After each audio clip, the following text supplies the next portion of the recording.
ദാറുൽ മുബീൻ മജ്ലിസ് കാണുന്ന പ്രിയമുള്ള സഹോദരി സഹോദരന്മാരെ, ഇന്ന് നമ്മളെ മജ്ലിസിലൂടെ നമ്മൾ പഠിക്കാൻ പോകുന്നത് നമ്മളുടെ മക്കളുടെ ഉയർച്ചയ്ക്ക് വേണ്ടി നമ്മൾ എന്താണ് ചൊല്ലേണ്ടത്, അതുപോലെ തന്നെ മക്കളുടെ വിദ്യാഭ്യാസത്തിൽ പുരോഗമനം ഉണ്ടാകാൻ, മക്കളുടെ സ്വഭാവം നന്നാകാൻ വേണ്ടി നമ്മൾ എന്താണ് ചൊല്ലേണ്ടത് എന്നതിനെ കുറിച്ചാണ്. അല്ലാഹു സുബ്ഹാനഹു വ തആല നമ്മളെ മക്കളുടെ സ്വഭാവം നന്നാക്കി തരട്ടെ. ദുനിയാവിലും ആഖിറത്തിലും ഉപകാരപ്പെടുന്ന, അഭിമാനിക്കാൻ പറ്റുന്ന മക്കളാക്കി നമ്മളെ മക്കളെ അല്ലാഹു മാറ്റി തരട്ടെ. അസ്സലാമു അലൈക്കും വറഹ്മത്തുള്ളാഹി വബറകാതുഹു. അൽഹംദുലില്ലാഹി റബ്ബിൽ ആലമീൻ വൽ ആഖിബത്തു ലിൽ മുത്തഖീൻ. അസ്സലാത്തു വസ്സലാമു അലൈക യാ റസൂലല്ലാഹ്. അസ്സലാത്തു വസ്സലാമു അലൈക യാ ഹബീബല്ലാഹ്. ഇലാഹി അൻത മഖ്സൂദി വരിളാക മത്ലൂബി. ഇലാഹി അൻത മഖ്സൂദി വരിളാക മത്ലൂബി.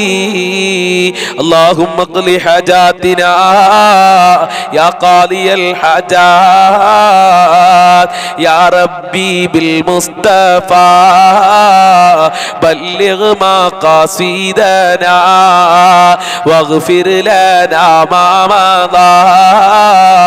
യാ വാസിയൽ കറമി ചൊല്ല് മൗലായ സല്ലി വസല്ലിം ദാഹിമൻ അബദാ അലാ ഹബീബിക ഖൈറിൽ ഖൽഖി കുല്ലിഹിം.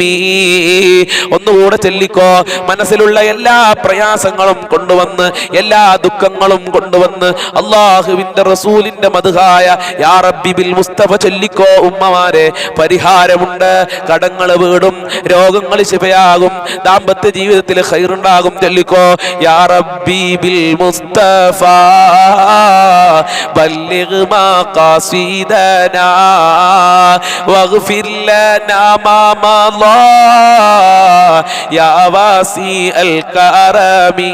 ചൊല്ല് മൗലായ സല്ലി വസല്ലിം ദാഹിമൻ അബദാ അലാ ഹബീബിക ഖൈറിൽ ഖൽഖി കുല്ലിഹിം. അല്ലാഹുവേ, നീ ഖബൂൽ ചെയ്യണേ അല്ലാഹ്. കടങ്ങളെ തൊട്ട്, ദാരിദ്ര്യങ്ങളെ തൊട്ട് കാക്കണേ അല്ലാഹ്. ദാറുൽ മുബീൻ മജ്ലിസ് കാണുന്ന പ്രിയമുള്ള സഹോദരി സഹോദരന്മാരെ, നിങ്ങളെ എല്ലാവരെയും നമ്മളെ മജ്ലിസിലേക്ക് ഹൃദ്യമായി സ്വാഗതം ചെയ്യുകയാണ്. ആദ്യമായി നമ്മളെ മജ്ലിസ് കാണുന്ന മുത്തു മുഅ്മിനീങ്ങൾ ഉണ്ടെങ്കിൽ സബ്സ്ക്രൈബ് ചെയ്യാനും ബെല്ലൈക്കൺ അമർത്താനും മറക്കരുതേ എന്ന് ഉണർത്തുകയാണ്. അല്ലാഹു സുബ്ഹാനഹു വ തആല നമ്മയൊക്കെ അനുഗ്രഹിക്കുമാറാകട്ടെ. നമ്മളെ പ്രവർത്തനങ്ങൾ അല്ലാഹു കബൂൽ ചെയ്യുമാറാകട്ടെ. ഒരുപാട് ആളുകൾ പല ദുഃഖങ്ങളും വിഷമങ്ങളും സങ്കടങ്ങളും ദുരിതങ്ങളും പറഞ്ഞുകൊണ്ട് ദുആ ചെയ്യാൻ വസിയത്ത് ചെയ്തിട്ടുണ്ട്. ഫോൺ വിളിച്ച് പറഞ്ഞവരുണ്ട്, വാട്സപ്പിൽ മെസ്സേജ് അയച്ച ആളുകളുണ്ട്, കരഞ്ഞുകൊണ്ട് മെസ്സേജ് അയച്ച ഉമ്മമാരൊക്കെ ഉണ്ട്. ഇൻഷാ അല്ലാഹ് നമ്മളെ മജ്ലിസിൽ ദുആ കൊണ്ട് വസിയത്ത് ചെയ്ത, നമ്മളെ മജ്ലിസിനെ സ്നേഹിക്കുന്ന, നമ്മളെ മജ്ലിസിൽ പങ്കെടുക്കുന്ന എല്ലാവർക്കും വേണ്ടിയും അവസാനം നമ്മൾക്ക് ദുആ ചെയ്യണം. അതുകൊണ്ട് ആദ്യം മുതൽ അവസാനം വരെ നിങ്ങൾ ഈ മജ്ലിസിൽ പങ്കെടുക്കണമെന്ന് ഉണർത്തുകയാണ്. അല്ലാഹു സുബ്ഹാനഹു വ തആല അനുഗ്രഹിക്കുമാറാകട്ടെ. നമ്മളെ മജ്ലിസിൽ നമ്മൾ ഇന്ന് പറയാൻ പോകുന്നത് നമ്മളെ മക്കൾ നന്നാവാൻ, നമ്മളുടെ മക്കളുടെ ഉയർച്ചയ്ക്ക് വേണ്ടി, നമ്മളുടെ മക്കളുടെ വിദ്യാഭ്യാസത്തിന്റെ പുരോഗമനത്തിന് വേണ്ടി, മക്കളുടെ സ്വഭാവം നന്നാകാൻ വേണ്ടി നമ്മൾ ചെല്ലേണ്ട ഒരു ആയത്തിനെ കുറിച്ചാണ്. അതോടൊപ്പം തന്നെ അസ്മാഉൽ ഹുസ്നയിലെ ഒരു ഇസ്മുമാണ് നമ്മൾ പറയാൻ പോകുന്നത്. അല്ലാഹു സുബ്ഹാനഹു വ തആല സ്വീകരിക്കുമാറാകട്ടെ. ഒരുപാട് രക്ഷിതാക്കളുടെ വിഷമങ്ങളാണ്, മക്കള് അനുസരിക്കുന്നില്ല, മക്കള് നല്ല കാര്യങ്ങൾ ചെയ്യുന്നില്ല, മക്കള് പഠിക്കുന്നില്ല, മക്കള് മോശമായ രൂപത്തിലാണ് നടക്കുന്നത്. ഉസ്താദെ, മക്കള് നന്നാകാൻ ഞങ്ങൾ എന്താണ് ചെയ്യേണ്ടത് എന്ന് കരഞ്ഞു വിളിച്ചു ചോദിച്ച ഉമ്മമാരൊക്കെ ഉണ്ട്. ഒരു ഉമ്മ കരഞ്ഞു വിളിച്ചു പറഞ്ഞു, ഉസ്താദെ, എൻ്റെ മകനെ ഞാൻ പഠിക്കാൻ വിട്ടതാണ്, പഠിക്കാൻ വിട്ട് അവിടുന്ന് അന്യമതസ്ഥരിൽപ്പെട്ട ഒരു പെണ്ണിനെ പ്രേമിച്ചു ഉസ്താദെ. ഇപ്പൊ അതിനെയും ചിന്തിച്ചിങ്ങനെ നടക്കുകയാണ്. എൻ്റെ കുട്ടി നിസ്കരിച്ചിരുന്നു, നല്ല കുട്ടിയായിരുന്നു, നിസ്കരിച്ചിരുന്നു, ഖുർആൻ ഓതിയിരുന്നു, ദീനിയായ ചിട്ടയിലൂടെയാണ് നടന്നത്. ഇപ്പൊ എൻ്റെ കുട്ടി നിസ്കരിക്കൂല്ല, ഖുർആൻ ഓതൂല്ല, അങ്ങനത്തെ ഒരു അവസ്ഥയിലെത്തിയിട്ടുണ്ട്. അതുപോലെ തന്നെ ഒരുപാട് രക്ഷിതാക്കള് സങ്കടം പറഞ്ഞിട്ടുണ്ട്. ഞങ്ങളെ മക്കള് മയക്കുമരുന്നിന്റെയും കഞ്ചാവിന്റെയും കള്ളിന്റെയും ഒക്കെ അടിമകളായിക്കൊണ്ടിരിക്കുകയാണ് ഉസ്താദെ. എൻ്റെ പെൺകുട്ടി മറ്റൊരുത്തന്റെ കൂടെ ഒളിച്ചോടിപ്പോയി, എൻ്റെ പെൺകുട്ടി ഇൻസ്റ്റഗ്രാമിലൂടെ മറ്റൊരു പുരുഷനുമായി ചാറ്റ് ചെയ്ത് പ്രേമിച്ച് നടക്കുകയാണ് ഉസ്താദെ. ഇങ്ങനെയൊക്കെ പറഞ്ഞ് ഒരുപാട് രക്ഷിതാക്കള് വിഷമങ്ങൾ പറഞ്ഞിട്ടുണ്ട്. ഞങ്ങളെ മക്കൾ ഞങ്ങളെ സ്നേഹിക്കുന്നില്ല ഉസ്താദെ, ഇങ്ങനെ പറഞ്ഞ ഉമ്മമാരും ഉണ്ട്. ഇൻഷാ അല്ലാഹ് അല്ലാഹു നമ്മളെ മക്കളെയൊക്കെ സ്വാലിഹീങ്ങളാക്കി തരട്ടെ. അല്ലാഹുവേ, ഞങ്ങളെ മക്കളെ സ്വാലിഹീങ്ങളാക്കണേ അല്ലാഹ്. ഞങ്ങളെ മക്കളെ സ്വഭാവം നീ നന്നാക്കണേ അല്ലാഹ്. നമ്മളുടെ മക്കളുടെ സ്വഭാവം നന്നാകാൻ നമ്മൾ ശ്രദ്ധിക്കേണ്ട ചില കാര്യങ്ങളുണ്ട്. ഇൻഷാ അല്ലാഹ് ആ കാര്യങ്ങൾ പറഞ്ഞിട്ട് ആയത്തും അസ്മാഉൽ ഹുസ്നയിലെ അത്ഭുതകരമായ ഇസ്മു നമ്മൾക്ക് പറയാം. നമ്മളെ മക്കളുടെ സ്വഭാവം നന്നാകാൻ ഒന്നാമതായി നമ്മൾ ശ്രദ്ധിക്കേണ്ടത്, നമ്മളെ ജീവിതത്തിൽ ഒരിക്കലും മക്കളെ ശപിക്കാൻ പാടില്ല. മക്കളെ ഒരിക്കലും ശപിക്കാൻ പാടില്ല. ചില ഉമ്മമാരൊക്കെ മക്കളോട് പറയുന്നത് കേട്ടാല് വളരെ സങ്കടപ്പെട്ടു പോകും. നീ ഒരിക്കലും നന്നാവൂല, നീ ഒരിക്കലും ഗുണം പിടിക്കൂല, നീ നശിച്ചു പോകും, നീ മോശമായി പോകും എന്നൊക്കെ ചില ഉമ്മമാര് മക്കളോട് ഇങ്ങനത്തെ പ്രയോഗങ്ങൾ പ്രയോഗിക്കാറുണ്ട്. ഒരിക്കലും മക്കളോട് ഇങ്ങനത്തെ സംസാരങ്ങൾ സംസാരിക്കാൻ പാടില്ല. അല്ലാഹു സുബ്ഹാനഹു വ തആല അതങ്ങ് സ്വീകരിച്ചാലോ പിന്നെ ആ മക്കൾക്ക് എങ്ങനെ കുരുത്തം കിട്ടുക? ആ മക്കൾ എങ്ങനെയാണ് നന്നാവുക? നമ്മളൊന്ന് ആലോചിച്ചോക്കാനും. എത്ര ഉമ്മമാരങ്ങനെ പറയുന്നുണ്ട്. എത്ര ദേഷ്യം വന്നാലും എത്ര മോശമായ പ്രവർത്തനങ്ങൾ ചെയ്യുന്ന മക്കളാണെങ്കിലും നീ ഒരിക്കലും നന്നാവൂല എന്ന് ഉമ്മയുടെ നാവ് കൊണ്ട് പറയാൻ പാടില്ല. നിനക്കൊരിക്കലും ഗുണം പിടിക്കൂല എന്ന് ഉമ്മയുടെ നാവ് കൊണ്ട് ഒരിക്കലും പറയാൻ പാടില്ല. അള്ളാഹു എങ്ങാനും അത് സ്വീകരിച്ചാൽ നിന്റെ മകൻ പിന്നെ മരണം വരെ നന്നാകൂല. അള്ളാഹു സുബ്ഹാനഹു വ തആല മാതാപിതാക്കളുടെ പ്രാർത്ഥന ഖബൂൽ ചെയ്യുമെന്നാണ്. പ്രത്യേകിച്ച് മാതാപിതാക്കൾ മക്കൾക്ക് വേണ്ടി പ്രാർത്ഥിച്ചാൽ അള്ളാഹു അത് ഖബൂൽ ചെയ്യുമെന്ന് മുഹമ്മദ് മുസ്തഫ സല്ലല്ലാഹു അലൈഹി വസല്ലമ തങ്ങൾ നമ്മളെ പഠിപ്പിച്ചിട്ടുണ്ട്. അതുകൊണ്ട് ഒരിക്കലും മക്കളെ ശപിക്കാൻ പാടില്ല. ശാപത്തിന്റെ വാക്കുകള്, ശാപത്തിന്റെ പ്രയോഗങ്ങള് മാതാപിതാക്കളിൽ നിന്ന് ഒരിക്കലും മക്കളോട് ഉണ്ടാകാൻ പാടില്ല എന്നുള്ളതാണ് ഒന്നാമത്തെ കാര്യം. അങ്ങനെ ജീവിതത്തിൽ കണ്ടിട്ടുണ്ട്. എത്രയോ ഉമ്മമാര് മക്കളെ അങ്ങനെ വിളിക്കുന്നതായി കേട്ടിട്ടുണ്ട്. അങ്ങനെ ഒരിക്കലും നമ്മൾ ചെയ്യരുത്. അതുപോലെ തന്നെ രണ്ടാമത്തെ കാര്യം, മക്കളെ കുറിച്ച് നല്ലത് ചിന്തിക്കുക എന്നുള്ളതാണ്. നമ്മളെ മക്കളെ എപ്പോഴും നല്ല കാര്യങ്ങൾ ചിന്തിക്കുക. എത്ര മോശമാണെങ്കിലും അൽഹംദുലില്ലാഹ് എൻ്റെ മകന് നന്നാകും, എൻ്റെ മകനെ അള്ളാഹു നന്നാക്കി തരും. അള്ളാഹു സുബ്ഹാനഹു വ തആല എത്രയോ മോശമായ ആളുകളെ ഉക്കാല ചന്തയെ വിറപ്പിച്ചുകൊണ്ട് നടന്നിരുന്ന ബഹുമാനപ്പെട്ട ഉമർ റളിയല്ലാഹു തആലയെ അള്ളാഹു നന്നാക്കിയിട്ടുണ്ടെങ്കിൽ, മഹാനായ ഉസ്മാൻ റളിയല്ലാഹു അൻഹുവിനെ അള്ളാഹു നന്നാക്കിയിട്ടുണ്ടെങ്കിൽ, ഇങ്ങനെ തുടങ്ങിയ സഹാബിമാരെ അള്ളാഹു നന്നാക്കിയിട്ടുണ്ടെങ്കിൽ, എനിക്ക് തന്ന ഞാൻ 10 മാസം ഗർഭം ചുമന്ന എൻ്റെ മകനെ അള്ളാഹു നന്നാക്കും, എൻ്റെ മകന് നന്നാകും എന്നുള്ള ഒരു ചിന്ത നമ്മുടെ മനസ്സിലുണ്ടാകാൻ പാടുള്ളൂ. മക്കളെ കുറിച്ച് ഒരിക്കലും മോശമായ നിലക്ക് ഉമ്മമാര് ഉപ്പമാര് ചിന്തിക്കാൻ പാടില്ല. നല്ലതേ ചിന്തിക്കാൻ പാടുകയുള്ളൂ. ബഹുമാനപ്പെട്ട അത്തിപ്പറ്റ ഉസ്താദൊക്കെ എപ്പോഴും പറയുന്ന ഒരു വാക്കാണ്, മക്കളെ കുറിച്ച് നല്ലത് പറയാ, മക്കളെ കുറിച്ച് ഒരിക്കലും മോശമായ കാര്യങ്ങൾ ചിന്തിക്കാൻ പാടില്ല എന്നുള്ളത്. അള്ളാഹു കബൂൽ ചെയ്യുമാറാകട്ടെ. നമ്മളെ മക്കളെ അള്ളാഹു നന്നാക്കി തരട്ടെ. അതുപോലെ നമ്മളെ മക്കൾ നന്നാവാൻ നമ്മളൊരു ആയത്ത് ഓതണം. ആ ആയത്ത് വളരെ പ്രധാനപ്പെട്ടതാണ്. ഇത് ഖുർആനിലെ ഒരു ആയത്താണ്. ഇതൊരു പ്രാർത്ഥനയായി മഹാന്മാര് നമ്മളെ പഠിപ്പിച്ചു തന്നിട്ടുണ്ട്. മാത്രവുമല്ല, ഈ പ്രാർത്ഥന എന്ന് പറയുന്നത് ബഹുമാനപ്പെട്ട ഇബ്രാഹിം നബി അലൈഹിസ്സലാം തന്റെ മക്കൾക്ക് വേണ്ടി, കുടുംബത്തിന് വേണ്ടി പ്രാർത്ഥിച്ച പ്രാർത്ഥനയാണ്. അൽ ബഖറ സൂറത്ത് മറിച്ചു നോക്കിയാൽ കാണാവുന്നതാണ്.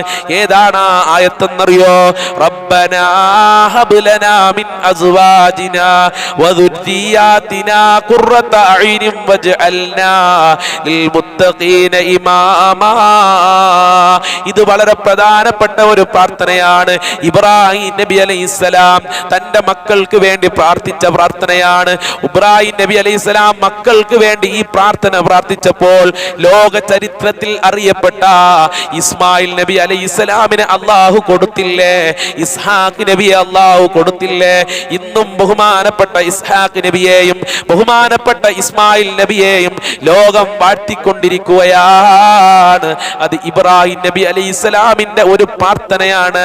ഇബ്രാഹിം നബി ആകുന്ന ഉപ്പയുടെ പ്രാർത്ഥനയാണ്. ഈ പ്രാർത്ഥന നമ്മളോട് പ്രാർത്ഥിക്കാൻ മഹാന്മാര് നിർദ്ദേശിച്ചിട്ടുണ്ട്. നമ്മളെ മക്കൾ നന്നാകും. ഒന്നുകൂടെ ചൊല്ലിത്തരാ. അഊദു ബില്ലാഹി മിനശ് ശൈത്വാനിർ റജീം. ബിസ്മില്ലാഹിർ റഹ്മാനിർ റഹീം. റബ്ബനാ ഹബ് ലനാ മിൻ അസ്വാജിനാ വദുർരിയാതിനാ ഖുർറത അയ്നി വജ്അൽനാ ലിൽ മുത്തഖീന ഇമാമാ.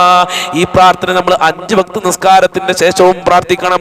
തഹജ്ജുദ് നിസ്കരിക്കുന്നവരില്ലേ, വിത്ർ നിസ്കരിക്കുന്നവരില്ലേ, ളുഹ്ർ നിസ്കരിക്കുന്നവരില്ലേ, നിന്റെ പ്രാർത്ഥനയിൽ ഈ പ്രാർത്ഥന കൊണ്ടുവന്നോ, നിന്റെ മകൻ നിന്നെ ഓട്ടോമാറ്റിക്കലി സ്നേഹിക്കും. നിന്റെ മകന്റെ സ്വഭാവം നന്നാകും, വിദ്യാഭ്യാസത്തിൽ പുരോഗമനം ഉണ്ടാകും, നിന്നെ സംരക്ഷിക്കും, നിനക്ക് വേണ്ട കാര്യങ്ങളൊക്കെ ചെയ്തു തരുകയാണ്. പിന്നെ ഒരിക്കലും നിനക്ക് നിന്റെ മകനെ കുറിച്ച് ഒരിക്കലും പരാതി പറയേണ്ടതില്ല. പറയേണ്ടതില്ല, മക്കളെ കുറിച്ച് അവരാതി പറയേണ്ടതില്ല. മക്കള് നന്നാകുന്നതാണ്. ആത്മാർത്ഥമായി കരഞ്ഞുകൊണ്ട് രണ്ട് കരങ്ങളും അള്ളാഹുവിന്റെ ദർബാറിലേക്ക് ഉയർത്തി റബ്ബനാ ഹബ് ലനാ മിൻ അസ്വാജിനാ വദുരിയാതിനാ ഖുർറത അയ്നിൻ വജ്അൽനാ ലിൽ മുത്തഖീന ഇമാമാ എന്ന് പ്രാർത്ഥിച്ചോ ഉമ്മമാരെ. അതോടൊപ്പം തന്നെ അസ്മാഉൽ ഹുസ്നയിലെ വളരെ പ്രധാനപ്പെട്ട ഒരു പേരുണ്ട്. ഏതാണ് ആ പേര്? യാ മുഹ്സി യാ അല്ലാഹ്. ഒന്ന് ചൊല്ലിക്കാണി. യാ മുഹ്സി യാ അല്ലാഹ്, യാ മുഹ്സി യാ അല്ലാഹ്. അല്ലാഹുവിന്റെ ഇസ്മിൽ വളരെ പ്രധാനപ്പെട്ട ഒരു പേരാണ്. ഈ പേര് നമ്മൾ 100 പ്രാവശ്യം ചൊല്ലി മക്കൾക്ക് കൊടുക്കുന്ന ഭക്ഷണത്തിൽ ഊതി മന്ത്രിക്കുക. എന്നിട്ട് ആ ഭക്ഷണം മക്കൾക്ക് കഴിക്കാൻ കൊടുക്കുക. ഇൻഷാ അല്ലാഹ് മക്കൾക്ക് നല്ല ബുദ്ധി കൂർമ്മത ഉണ്ടാകും. മക്കൾ നല്ല സ്നേഹമുള്ള മക്കളാകും, നല്ല സ്വഭാവമുള്ള മക്കളായി മാറും, ജനങ്ങൾക്കൊക്കെ പിൻപറ്റാൻ പറ്റുന്ന മക്കളായി മാറും, എല്ലാവരും ഇഷ്ടപ്പെടുന്ന മക്കളായി മാറും. അല്ലാഹുവേ, ഞങ്ങളെ മക്കളെ നീ നന്നാക്കി തരണേ റഹ്മാനെ. ദുനിയാവിലും ആഖിറത്തിലും ഉപകാരപ്പെടുന്ന മക്കളാക്കണേ അല്ലാ. മക്കളുടെ ദുസ്വഭാവം കാരണം ഒരുപാട് രക്ഷിതാക്കൾ വിഷമിക്കുന്നുണ്ട്. ആ മാതാപിതാക്കളുടെ മക്കൾക്ക് നല്ല സ്വഭാവം കൊടുക്കണേ റബ്ബേ. ഞങ്ങളെ മക്കൾ കാരണം ഞങ്ങളെ അഭിമാനം നഷ്ടപ്പെടുത്തല്ല അല്ലാ. ഒരുപാട് ആളുകൾ കടം കാരണം പ്രയാസത്തിലാണ്. അല്ലാഹുവേ, ഞങ്ങളെ മജ്ലിസ് കാണുന്നവരൊക്കെ കടം കൊണ്ട് പ്രയാസപ്പെടുന്നുണ്ട്. കടങ്ങൾ വീട്ടാനുള്ള നല്ല തൗഫീഖ് നൽകണേ അല്ലാ. കടക്കാരായി മരിക്കേണ്ട അവസ്ഥ വരുത്തല്ല അല്ലാ. വീടില്ലാത്തവർക്ക് വീട് നൽകണേ റഹ്മാനെ. ജോലിയില്ലാത്തവർക്ക് നല്ല ജോലി നൽകണേ അല്ലാ. മക്കളില്ലാത്തവർക്ക് മക്കളെ നൽകണേ അല്ലാ. ഗർഭിണികൾക്ക് സുഖപ്രസവം നൽകണേ അല്ലാ. ഞങ്ങളെ ദാമ്പത്യ ജീവിതത്തിൽ ഖൈർ നൽകണേ അല്ലാ. മക്കളെ ദുസ്വഭാവം, ഭർത്താക്കന്മാരെ ദുസ്വഭാവം പറഞ്ഞ് ദുആ കൊണ്ട് വസിയത്ത് ചെയ്തിട്ടുണ്ട്. ആ ഭർത്താക്കന്മാർക്ക് നല്ല മനസ്സ് കൊടുക്കണേ അല്ലാ. ഭാര്യമാരെ ദുസ്വഭാവം നന്നാക്കണേ റഹ്മാനെ. സിഹ്ർ കണ്ണേറുകളെ തൊട്ട് കാക്കണേ അല്ലാ. പടച്ചവനെ, ജീവിതത്തിൽ സന്തോഷം നൽകണേ അല്ലാ. ടെൻഷനുകളെ തൊട്ട് കാക്കണേ അല്ലാ. പെട്ടെന്നുള്ള മരണങ്ങളെ തൊട്ട് കാക്കണേ അല്ലാ. മരണപ്പെട്ടുപോയ ഖബർ വിശാലമാക്കി സ്വർഗമാക്കണേ അല്ലാ. ഞങ്ങളെ മാതാപിതാക്കളെ കാക്കണേ അല്ലാ. ആഫിയത്ത് ആരോഗ്യം നൽകണേ അല്ലാ. ഭാര്യ മക്കളെ സംരക്ഷിക്കണേ അല്ലാ. ആഫിയത്ത് ആരോഗ്യം നൽകണേ അല്ലാ. ഞങ്ങളെ കുടുംബക്കാര്, ജ്യേഷ്ഠന്മാര്, ബന്ധപ്പെട്ടവരെ മക്കള്, കുടുംബക്കള്, അല്ലാഹുവേ, ഞങ്ങളെ അയൽവാസികള്, കൂട്ടുകാർക്ക് ഖൈറും ബറക്കത്തും സന്തോഷവും ദീർഘായുസ്സും ആഫിയത്തും നൽകണേ റഹ്മാനെ. മുഅ്മിനീങ്ങളെ ഇസ്സത്ത് സംരക്ഷിക്കണേ അല്ലാ. ഞങ്ങളെ മജ്ലിസിൽ ആരൊക്കെ പങ്കെടുക്കുന്നവര് എല്ലാ ഉദ്ദേശങ്ങളും പൂർത്തീകരിക്കണേ അല്ലാ. എല്ലാ കാര്യങ്ങളും എളുപ്പമാക്കി കൊടുക്കണേ അല്ലാ. എല്ലാ ദുഃഖങ്ങളും അകറ്റി കൊടുക്കണേ അല്ലാ. എത്രയോ ആളുകൾ ക്യാഷ് കൊടുക്കാനുണ്ട് സാധേ, കൊടുത്തത് കിട്ടാൻ വേണ്ടി ദുആ ചെയ്യണമെന്ന് പറഞ്ഞവരുണ്ട്. 9 ലക്ഷവും 19 ലക്ഷവും 20 ലക്ഷം ഒക്കെ കിട്ടാണ്ട് ഉസ്താദ് എന്ന് പറഞ്ഞവരുണ്ട്. അതൊക്കെ കൊടുക്കാനുള്ള മനസ്സ് കൊടുക്കണേ റബ്ബേ. ഇങ്ങനെ പലരും പലതും പറഞ്ഞിട്ടുണ്ട്. എല്ലാവരുടെ പ്രയാസങ്ങളും അകറ്റി കൊടുക്കണേ അല്ലാ. റബ്ബനാ തഖബ്ബൽ മിന്നാ ഇന്നക അൻതസ് സമീഉൽ അലീം വതുബ് അലൈനാ ഇന്നക അൻതത് തവ്വാബുർ റഹീം വഗ്ഫിർ ലനാ വഇയ്യാഹും ബിമഗ്ഫിറതിക യാ അർഹമർ റഹീമീൻ യാ അർഹമർ റഹീമീൻ യാ അർഹമർ റഹീമീൻ ബിഫദ്ലി സല്ലല്ലാഹു അലാ മുഹമ്മദ് സല്ലല്ലാഹു അലൈഹി വസല്ലം സല്ലല്ലാഹു അലാ മുഹമ്മദ് സല്ലല്ലാഹു അലൈഹി വസല്ലം. അല്ലാഹുമ്മ സ്വല്ലി അലാ മുഹമ്മദ് യാ റബ്ബി സ്വല്ലി അലൈഹി വസല്ലിം.